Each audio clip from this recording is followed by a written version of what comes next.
She was 62 years old and had just buried her husband of 38 years on a Wednesday in November. And by Friday, the bank had called to tell her the line of credit was frozen because the business loans were in Gerald's name, not hers. Hazel Penney. That was who she had been for 38 years. And now she did not know if she was still that person or someone else entirely. She had married Gerald Penney when she was 24 at a small United Church in Truro, Nova Scotia, on the last warm Saturday of September.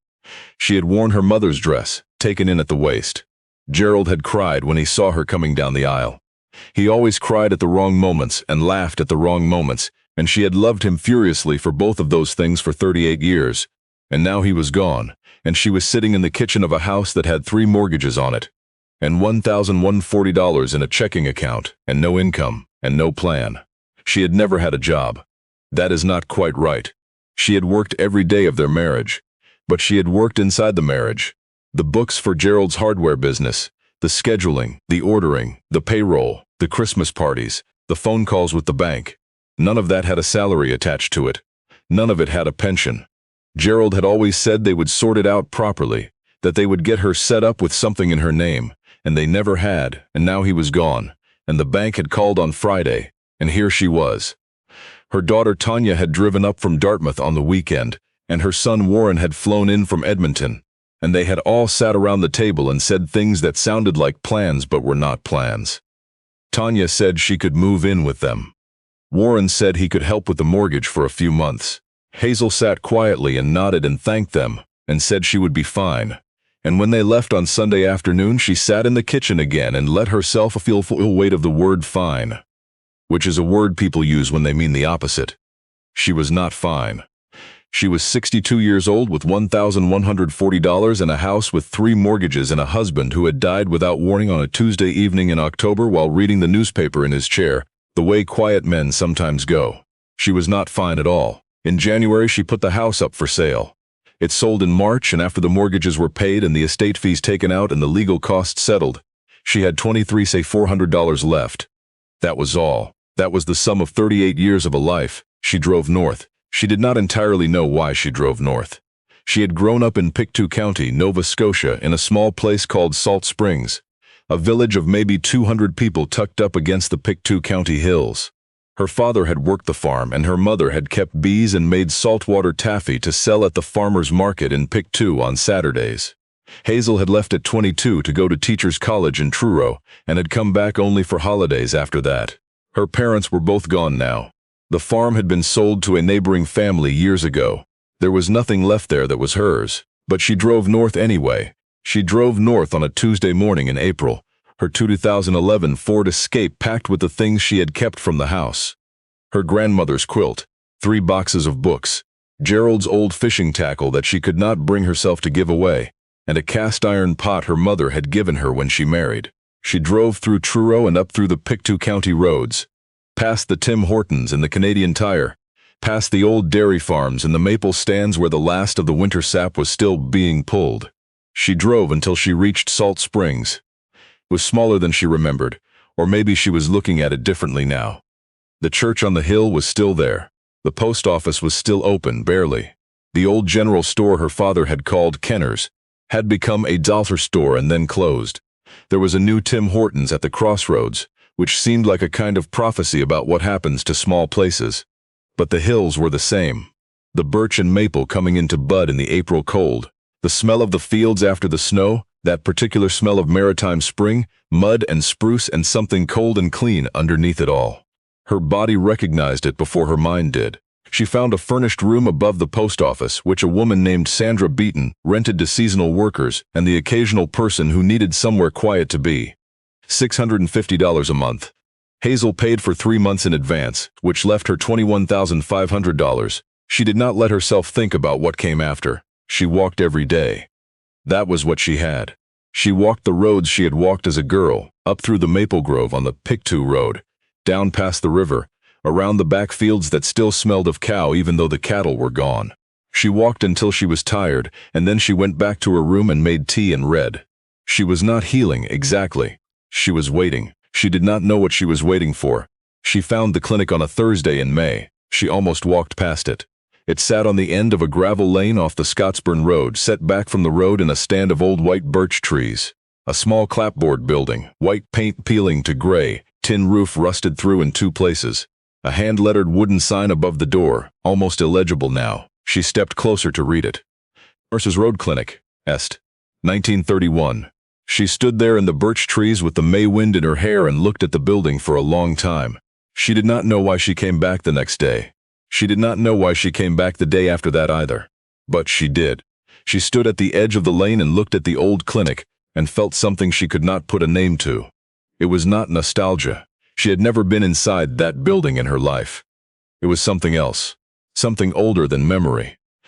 If you've ever felt that pull toward a place you couldn't explain, you know exactly what we're talking about. And if this kind of story stays with you, subscribe to Mighty Stories and tell us in the comments where you're watching from. We love knowing how far these stories travel. At the post office, Sandra Beaton told her about the clinic. It had been built in 1931 by the county to serve the farming communities in that part of Pictou County, which were too far from town to reach a doctor easily. It had run until 1978, when the County Health Board consolidated services in New Glasgow. It had been empty since. The county had owned it, then transferred it to the municipality as abandoned property, and it had sat there under the birch trees for 47 years. How much does something like that cost? Hazel asked, not quite knowing why she was asking. Sandra looked at her over her reading glasses. For that old thing? I think they listed it for $400 the last time someone asked. That was 3 years ago. Nobody wanted it. County's been talking about knocking it down for the insurance liability, but they can never get the budget together. $400. Hazel drove down to the municipal office in Pictou the following Monday and asked. The clerk, a young man named Darren who had the careful manner of someone who has learned not to be surprised by anything, pulled up the records and confirmed it. $400 as is, with a $75 transfer fee. The structure had no heritage designation. The roof needed replacing. The foundation was unknown. Do you want to take a look inside first? Darren asked. Hazel thought about her $21,500. She thought about being 62 years old with no income and no plan. Then she thought about the way she felt standing at the end of that lane under the birch trees, and she said, I'll take it. Darren looked at her for a moment, then began pulling up the paperwork. He found an old key in a filing drawer and handed it across the counter. The key was brass and heavy and warm from sitting in the drawer.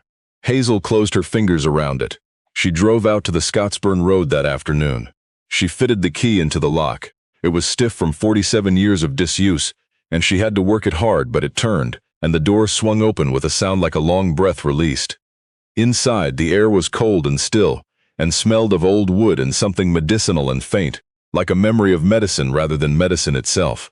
The afternoon light came through 2 intact windows and fell across a pine plank floor. In the main room there were 2 examination tables still draped in oilcloth, now cracked and stiff. A row of glass-fronted cabinets along the wall, empty. A small iron-wood stove in the corner.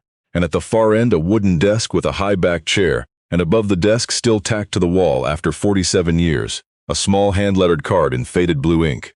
Hazel crossed the room and leaned close to read it. Do not ask whether you can help, ask how much. She read it twice.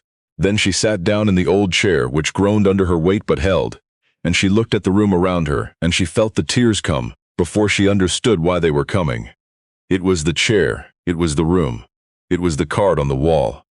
It was something about the particular quality of quiet in that space, a quiet that had absorbed decades of need, of hands extended, of small kindnesses dispensed across a wooden desk to people who were frightened and cold and too far from town to ask for help. She cried for a long time in that chair. She was not crying for Gerald exactly, although Gerald was part of it. She was crying for the years she had spent being fine, for all the time she had nodded, for the Vanderbilt of her own life, whatever the version was of the thing she had always meant to do and had kept deferring. She was 62 years old and sitting in a dead woman's chair in an abandoned clinic in Pictou County, and she did not know whose chair it was yet, but she understood, sitting there, that she had come to the right place. She started cleaning the next morning. She was not impractical about it. She drove down to the Canadian Tire in New Glasgow and bought a push broom, 2 buckets, a box of heavy-duty garbage bags, rubber gloves, and a package of cleaning cloths. She bought a box of weatherproof tape for the windows and a small battery-powered lantern. because the electricity had been disconnected for 4 decades. Back at the clinic, she swept and hauled and wiped from 8 in the morning until 4 in the afternoon, stopping only to eat a sandwich she had brought in a paper bag. Her back ached, her knees ached, she did not stop. On the second day she found the first thing. In the small back room, a storage space barely larger than a closet, she found a filing cabinet. It was the old kind, dark green metal with a manufacturer's stamp from 1948. The drawers were locked. She searched the room for a key, checked the underside of every surface, and found it finally tucked behind the baseboard heater, wrapped in a piece of oilcloth and tied with a piece of butcher's twine. A trick she recognized. Her own mother had hidden things in exactly that way. She unlocked the cabinet. Inside were 47 years of patient records, organized by year from 1931 to 1978.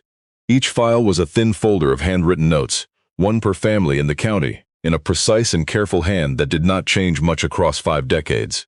The doctor who had kept these records had written in the same way in 1931 as in 1976. Small, deliberate letters, no abbreviations, each entry complete.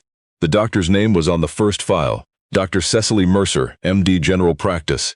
Hazel opened the first folder. January 14, 1932. Called to the Beaton farm on McTavish Road, Thomas Beaton, 7, scarlet fever. Left medication. Family has no money. Noted, charged nothing.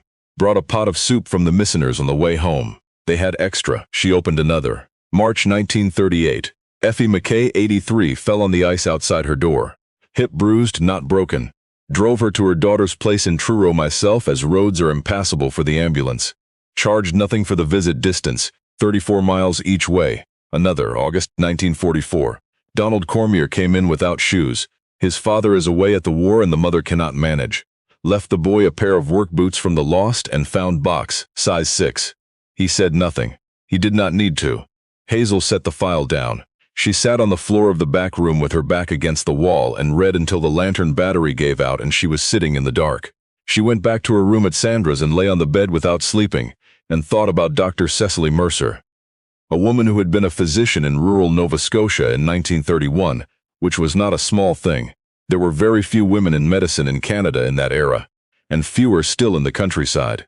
She had come to Pictou County, and she had built that clinic, and she had served that community for 47 years, and she had charged nothing, apparently, whenever charging nothing was what the situation required. Who was this woman?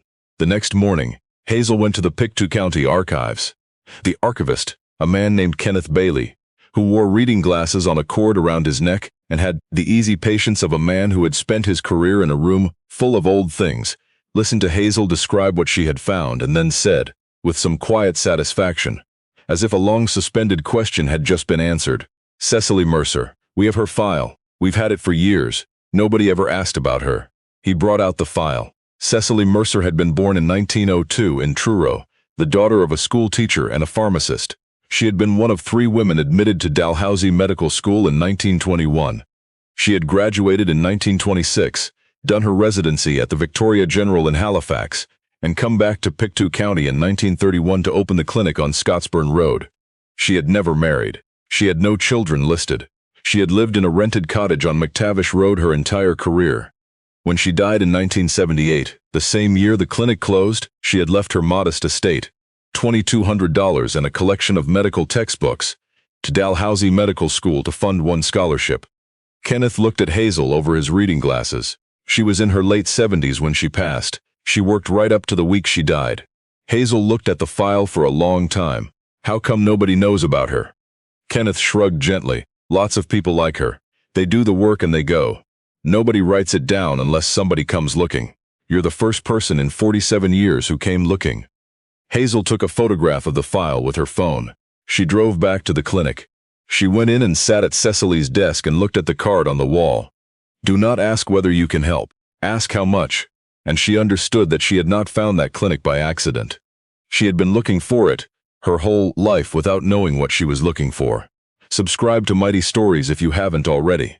Because what Hazel found next changed everything we thought we understood about what one person can do quietly, without anyone watching. 3 weeks later, she found the box. She had been working on the clinic steadily, a few hours every morning. A local contractor named Arthur Cormier, the grandson it turned out, of the Donald Cormier who had arrived without shoes in August 1944, had agreed to re-roof the building at cost. Hazel had mentioned Cecily Mercer's name when she called around for quotes, and Arthur had gone quiet on the phone and then said, "My grandfather talked about her until the day he died. I'll do the roof for materials only. Consider it settled." While Arthur and his nephew worked on the roof, Hazel worked inside. She was pulling up the rotted floorboards near the wood stove to check the foundation underneath when one board came up differently from the others. Not rotted through, but deliberately loosened. Beneath it, in a recess between the floor joists, was a metal ammunition box, the kind that came back from the Second World War with the soldiers who carried their important papers in them. She lifted it out. It was not heavy, but it was sealed tight with a rubber gasket around the lid, and when she pried it open, the contents inside were perfectly dry. There were 283 letters. She sat down on the floor with the open box in her lap and held the letters in two hands, feeling the weight of them. They were bundled in groups with rubber bands that had long since lost their elasticity and labeled in Cecily's hand. The Beatons, the Mackays, the Corrigans, the Cormiers, family names, dozens of them, the families of Pictou County across 5 decades. She opened the first bundle. The top letter was dated June 1953. "Dear Dr. Mercer, I am writing to tell you that my son David came home from Korea last month. You may remember you sat with me the night I got the telegram in 1951. You drove out in the snowstorm. You sat in my kitchen until 4 in the morning and you didn't say much, you just stayed. I never thanked you properly. David is home. He is well enough. Thank you for staying. Yours truly, Agnes LeBlanc." The second letter. "Dear Dr. Mercer, this is Evelyn Beaton, Tommy's daughter. You probably don't remember me, but you delivered me in January 1948 during the blizzard when my mother couldn't get to the hospital. You said I was the most efficient baby you'd ever met because I didn't give you more than 20 minutes of trouble. My mother told me that story every year on my birthday. I'm graduating from nursing school in Halifax this June. I wanted you to be the first person outside my family to know. You are why I became a nurse." Hazel read for the rest of the afternoon and into the evening by lantern light. She read about Margaret Fougere, who had gone to university in Halifax because Cecily had written her 3 letters of recommendation and paid her first month's residence fee herself.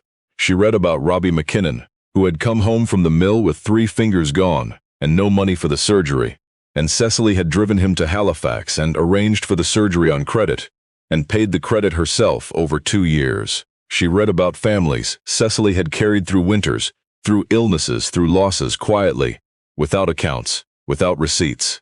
She read about a man named Henry Cormier, Arthur's great-uncle, who had written from Vancouver in 1969. "You told me once that the only reason to have more than you need is to give the extra away. I am 52 years old and I have finally learned what that means. I am enclosing $200. Please give it to whoever needs it most. Don't tell me who." Hazel closed the box. She sat in the dark clinic and listened to Arthur working on the roof above her, the sound of boots on new tin. She said out loud, to no one, or perhaps to Cecily, who was perhaps still there in some way that old rooms hold the people who shaped them. "I'm going to tell them. I promise." The development company showed up in June. The man who stepped out of the black Mercedes SUV on a Thursday morning was named Russell Whitmore, and he had the particular posture of a man who had never been told no by anything he considered important. He was perhaps 50, well-dressed in the way of someone who has thought about being well-dressed, and he had the kind of smile that real estate developers and certain politicians share, wide and warm and entirely detached from meaning. "Mrs. Penney." He extended his hand. "Russell Whitmore, Whitmore Atlantic Development. We've been trying to reach you. I understand you've acquired the old clinic property on Scottsburn Road." Hazel had indeed received 3 voicemails she had not returned. "We're working on a significant project in this corridor," Russell said. "Luxury rural retreats, high-end, sustainable aesthetic, targeting the Halifax and Toronto markets. The clinic property sits in the exact center of the parcel we need. Combined with the 3 lots we've already optioned, it would be the key piece. I'm here to offer you $210,000. Cash, 30-day close. I think you'll find that's a serious number." Hazel looked at him. She thought about the $18,200 she had left after the roof repair, the supplies, the filing fees, the months of room rent. She thought about being 62 years old with no income. She thought about what $210,000 meant at 62 with no pension. She thought about the ammunition box under the floor. She thought about Agnes LeBlanc, sitting alone in a kitchen, in a snowstorm in 1951, while a woman drove out in the dark and stayed until 4 in the morning, because staying was what the situation required. She thought about the card on the wall. Do not ask whether you can help. Ask how much. Mr. Whitmore, she said, do you know who built this clinic? Russell smiled with patience.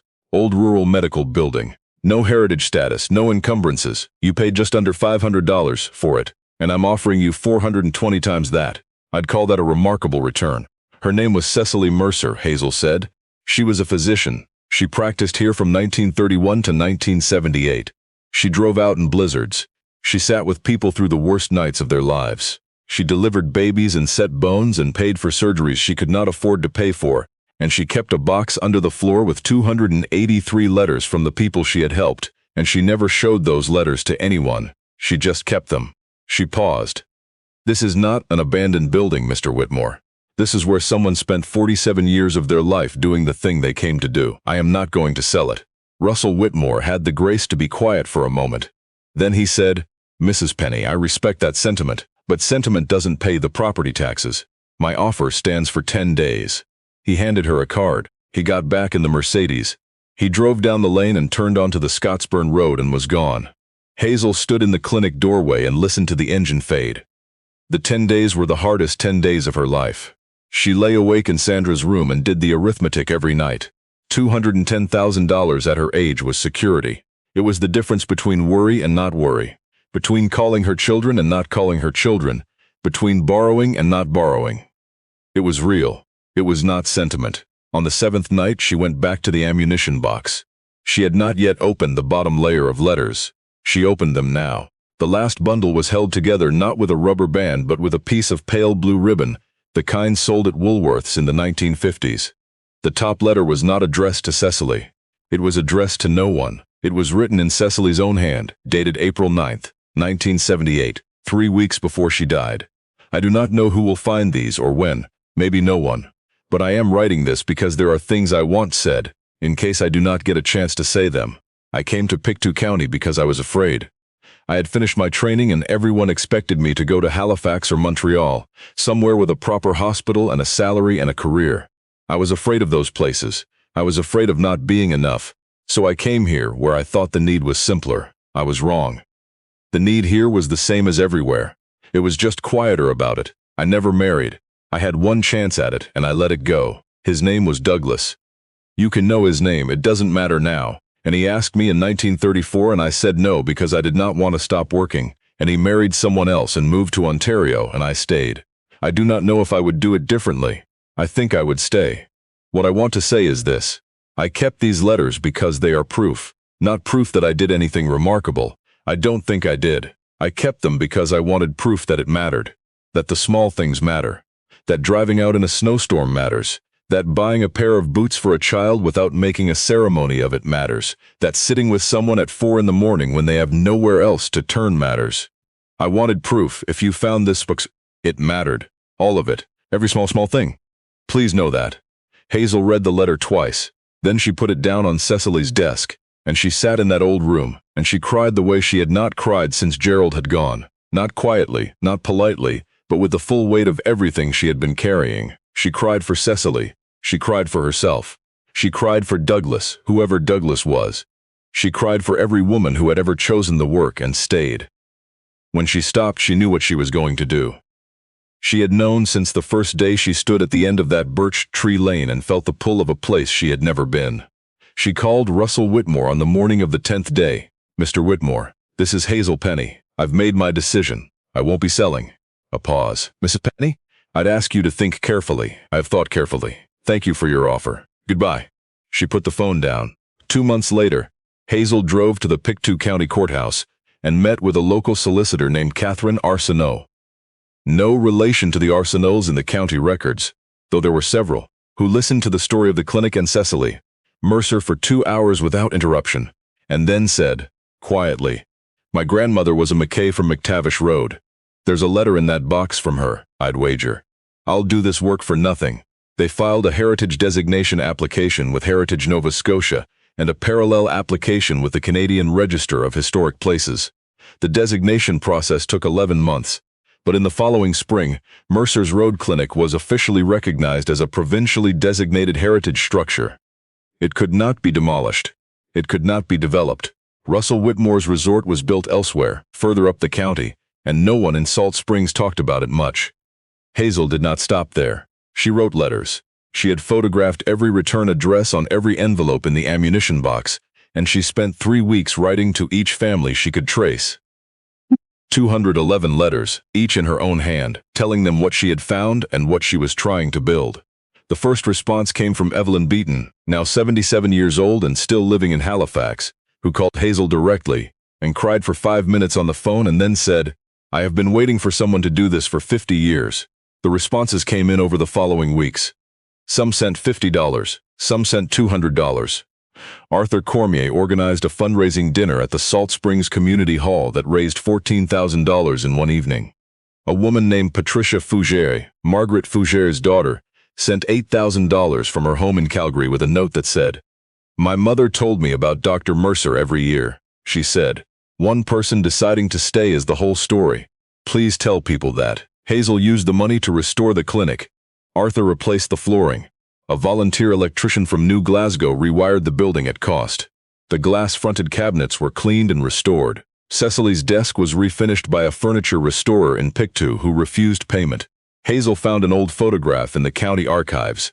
Cecily Mercer in 1952, standing in the clinic doorway, white coat, one hand on the doorframe, squinting slightly in the summer sun, looking directly at the camera with the calm expression of someone who has decided exactly where they are and why, and had it enlarged and framed and hung it above the old desk. In September, exactly 47 years after the clinic had closed, Hazel held an open house. She expected perhaps 30 people. 112 people came. They drove from Halifax and from Cape Breton and from Ontario and from one family, from British Columbia. The youngest was 54 years old. An elderly man named Clifford McKinnon, 91, had his son drive him from Antigonish because he said he had to see the place one more time before he died. He had not been inside it since 1964. He walked in slowly and stood in front of Cecily's photograph for a long time, and then said to no one in particular, in the soft way of very old men. She had the same expression every time she came to the door, like she was already thinking about how to help before you'd said a word. They told stories. They ate the sandwiches Hazel had made herself, egg salad, and smoked salmon, and the salt raisin bread her mother had taught her, which she had not made since Gerald died, and which turned out to be something her hands still knew how to do. They stood in the rooms of that small building and filled them with voices again.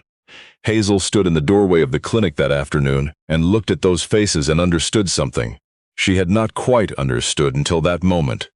She had come to Salt Springs in grief, with nothing, looking for somewhere quiet to disappear. She had found the clinic by accident, or what felt like accident. And she had bought it because something in her had needed to. She had thought she was saving the building. She had not understood that the building was saving her. Her mother had said something to Hazel, years ago, a phrase Hazel had mostly forgotten. The things we leave behind us are only the beginning of what we do.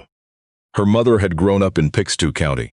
Her mother had, in fact, Hazel only realized this now, standing in the doorway, watching Clifford McKinnon sit in Cecily's chair with his hands folded in his lap. Her mother had been born at McTavish Road, not 3 miles from this clinic. Her mother would have known Cecily Mercer. Her mother would have been one of Cecily's patients as a child. Hazel thought about the decades she had spent being fine, about all the years she had kept the books and answered the phones and said, "Next year, I will do the thing I mean to do." She thought about Cecily, who had been afraid and had stayed. She thought about the card on the wall. "Do not ask whether you can help. Ask how much." She went back inside. Within the year, Hazel had established the Cecily Mercer Community Health Fund, a registered charity supporting rural healthcare access in Pictou County. She taught first aid courses in the clinic on Tuesday evenings. She organized a monthly health information clinic with a rotating volunteer physician from New Glasgow. She partnered with Dalhousie Medical School to host third-year medical students for rural placement. She wrote the grant applications herself at Cecily's old desk, under the photograph of a woman squinting in the summer sun. She never remarried. She did not need to. She rented a small house on McTavish Road, a 5-minute walk from the clinic, and walked to work each morning through the birch trees the same way Cecily had, she supposed, for 47 years. She paid her property taxes. She called her children on Sundays. She kept the ammunition box in the top drawer of the desk. Hazel Penney had been 62 years old with $23,400 and no plan when she drove north in April. She would work at the clinic for the next 14 years. Cecily Mercer had stayed because the need was there and staying was what the situation required. She had kept 283 letters because she wanted proof that the small things mattered, and they did matter. Every boot, every drive through the snow, every morning at someone's kitchen table at 4 a.m. And one day a woman who had come north with nothing would open an ammunition box and find the proof and would carry it forward, and the proof would keep moving through the years, one small thing at a time. That is all legacy ever asks. Not a monument, not a name on a building. Just someone willing to find the box and open it, and stay. If this story moved you, we hope you'll subscribe to Mighty Stories and leave us a comment. Who in your life showed up quietly, without making a ceremony of it, at exactly the moment you needed them? Give them their name. It doesn't matter if they're still here or not. Say the name. They'll hear it somehow. They always do. We'll see you in the next one.